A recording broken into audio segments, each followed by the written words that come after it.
इसी पावन भूमि पर 7 जनवरी को मैं याद दिलाना चाहता हूं, नरदेव जी बेनीवाल जी का कार्यक्रम था यहीं, और इसी जगह पर यह प्रतिज्ञा ली गई थी कि आरक्षण नहीं तो वोट नहीं का नारा अखबार के 8 तारीख के अखबारों में छपा था। और वो मुहिम यहां से शुरू हुई 17 जनवरी से चैचौली में महापड़ाव 40 दिन चला, और फिर ऑपरेशन गंगाजल जब चला, आप सबने जिस तरह 36 कौम के लोगों ने हमारी इस न्याय की लड़ाई में साथ दिया था, ऐसे ही इस चुनाव को भी एक आंदोलन के रूप में लेकर हर जाति वर्ग के लोगों ने इस न्याय की लड़ाई में हमारा साथ दिया। इसके लिए हम सबका आभार व्यक्त करते हैं। हमने कोई एहसान नहीं किया। भारत के संविधान में बाबा साहब ने एक ही अधिकार दिया है, वोट का अधिकार, मताधिकार। हर 5 साल में चुनाव आयोग ये पूछता है कि आपको कैसा पंच चाहिए, कैसा सरपंच चाहिए, कैसा एमएलए और कैसा एमपी चाहिए। आपने सूझबूझ के साथ निर्णय लेके सबसे कम उम्र की एक गरीब किसान की बेटी को आपने चुना। ये आपकी अच्छी सूझबूझ थी। एक तरफ सत्ता थी, सत्ता के सारे संसाधन थे। इस पावन भूमि पर अगर कोई झूठ बोले तो उसका पतन तय है। मैं घर का गरीब हो सकता हूं, लेकिन आप लोगों ने ठोक ठोक के दिल का अमीर इतना बड़ा बनाया है कि दुनिया की कोई ताकत ऐसी नहीं। बड़ी बात के लिए बाबा से क्षमा चाहता हूं, आपके इस बालक को कोई तोड़ नहीं सकती।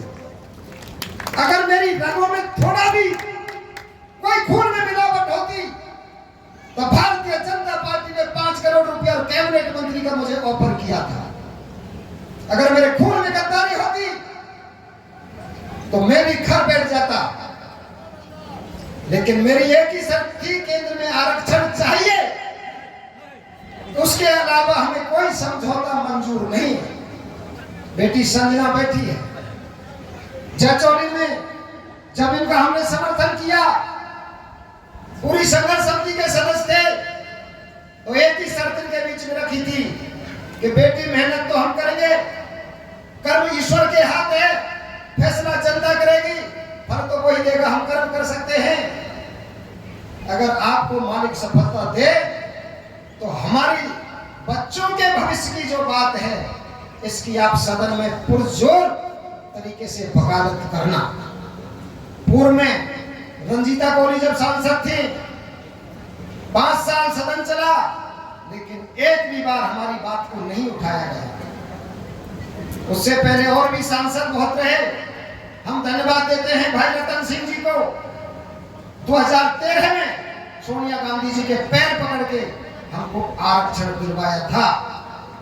1.5 साल आरक्षण हमको रहा, और जैसे भारतीय जनता पार्टी की सरकार बनी, 19 अगस्त 2015 को भरपूर धौलपुर से 9 राज्यों का आरक्षण खत्म किया। लेकिन इस चुनाव में जाट समाज ने अपनी एकता और अपनी ताकत दिखाकर यह एहसास करा दिया है कि हम भी इस धरती पर बसते हैं। जहां जहां जाट बसता है, वहां वहां मोदी के अहम को खत्म करने का काम इस जागरूक कौम ने किया है। हमने जहां कहीं भी अन्याय हुआ हो, चाहे वो वाल्मीकि हो, चाहे ब्राह्मण हो, सरकार सत्ता कोई भी हो, चाहे रियासत काल का कोई इतिहास उठाकर देख ले, अन्याय के खिलाफ आवाज उठाने का हम लोगों ने काम किया है। कुछ लोग उस समय कहते थे, कुछ पत्रकार बंधु कहते थे, क्या जाट जाकर को वोट दे देंगे? हमने ये सिद्ध किया और हमने कहा वोट देना कोई नई बात नहीं है। जाट और जाटों का भाईचारा तो हमारा इतिहास गवाह है। मेहंदी बाग में भाई यदवीर जी ने बताया, जाटव ही खजाने के मालिक और जाटव ही खाने के मालिक होते थे, लेकिन कुछ विद्रोही ताकतों ने समय पर फाड़ करने की कोशिश की और समय को देखते हुए समाज को विघटन किया गया। लेकिन आप लोगों ने इस चुनाव में बड़ी सूझबूझ के साथ जो एकता का परिचय दिया है, इससे सरकार दिल्ली तक हट गई। अगर ये 2 कौम एक हो गई तो पंच से लेके एमपी तक किसी भी चुनाव को कोई दूसरा आदमी लड़ने के भी नहीं सोचेगा। संसद जीतने की तो बहुत बड़ी बात। हमने हमेशा इस मंदिर प्रांगण में कह रहा हूं, 36 बिरादरी के भाई बैठे हैं, 25 साल से आप लोगों की जूती उठाने का काम किया है। कोई भी व्यक्ति मेरे पास पहुंचा हो, मैंने जाति नहीं पूछी, गांव नहीं पूछा, मैंने पूछा तो सिर्फ काम पूछा। और जितनी मेरी हैसियत है, मैं बड़े बाप का बेटा तो नहीं हूं, लेकिन बड़ी सोच जरूर रखता हूं। और आपके आशीर्वाद से, गिरिराज जी की कृपा से लक्ष्य भी बहुत बड़ा रखता हूं। आपकी दम पर, आपकी ताकत पर कोई भी सत्ता रही हो, कोई भी ताकत रही हो, छाती ठोक के बटन खोल के लड़ना जानता हूं। और जब तक आरक्षण नहीं मिलेगा, तब तक ना तो चैन से सोऊंगा और न इन नेताओं को सोने दूंगा। भाई बजरंगलाल जी, बहन समीना जी सदन में बात करेंगी और हम लोग सड़क पर लड़ाई लड़ेंगे। सदन और सड़क दोनों जगह एकजुट होकर लड़ेंगे, निश्चित तौर पर आरक्षण लेके रहेंगे। आप देख रहे हो भारतीय जनता पार्टी का शासन है राजस्थान में। मैं राजस्थान की बात नहीं करता, मैं नगर क्षेत्र की बात करता हूं। नगर क्षेत्र में मात्र भरतपुर जिले में एक मंत्री है। कोई कहने में गुरेज नहीं, कोई डर नहीं, कोई भय नहीं। सरकार की जो तो कमरा में बंद हो, सीधी तक मेरे घर की तरफ कर देना। जनी को आग कहते हैं, बुझी को राख कहते हैं, उससे मिली बारूद को नैम सिंह फौजदार कहते हैं।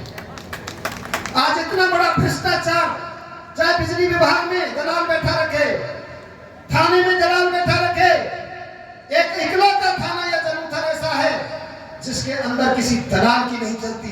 बाकी कोई थाना ऐसा नहीं जिस पर थानेदारों की चलती हो। मेवात के अंदर मैं अपराध के खिलाफ हूं, अपराधी के खिलाफ हूं। अपराधी कोई जाति का हो, किसी भी धर्म का हो। अपराधी की ना कोई जाति होती है, ना कोई धर्म होता है। अपराधी के नाम पर 10 पकड़े जाएं और 2 लाख लिए जाए, 8-5 लाख, 8-8 लाख जैसो दड़ों लग जाए, इस तरह से लेके छोड़ दिए जाए, ये कौन सी कानून कहती है? इस तरह का भ्रष्टाचार माननीय मुख्यमंत्री जी कह रहे हैं कि अवैध खनन किसी भी कीमत पर नहीं होगा। ठीक उसके विपरीत मंत्री ने खुली लूट और खुला अवैध खनन गगड़ा, अंजारी, अडावली के पहाड़ों में 50-50 ट्रैक्टर रात को भर के जाते हैं। रॉयल्टी के नाम पर खुली लूट, 50 रुपए की रॉयल्टी है सरकारी, 70 रुपए लिए जा रहे हैं, जिसमें मंत्री खुद पार्टनर है। एक वो पकड़ा गया मुल्ला जी सकूल नाम का, जिसने अरबों का घोटाला किया, गरीबों की बेटी के नाम पर, शादियों के नाम पर पैसे लूटे। मेरे संज्ञान में आया है, पुख्ता सबूत इकट्ठे कर रहा हूं, लगभग 6 करोड़ की रिश्वत उस आदमी के काले कारनामों को छुपाने के लिए बड़े बड़े नेताओं ने ली और बदनाम अधिकारियों को करने की कोशिश की जाती है। सरदारों, आज इस मंच के माध्यम से कहते हैं, देखो हम तो गांव पार्टी महतना, ना हम कांग्रेस में ना बीजेपी, हम तो हैं खुले, हमारी पार्टी है ही सरदार। अन्याय के खिलाफ लड़ते हैं। 5 साल कांग्रेस की सरकार रही, जब बाजीवली ने ऐब करे बाव के खिलाफ लड़े, बातें पर अनिलता ने करे बातें लड़े, और अब जो मंत्री कर रहे हैं बारों खींच के जल्दी ऐलान करेंगे, आर पार की लड़ाई लड़ेंगे, भ्रष्टाचार किसी भी कीमत पर नहीं होने देंगे।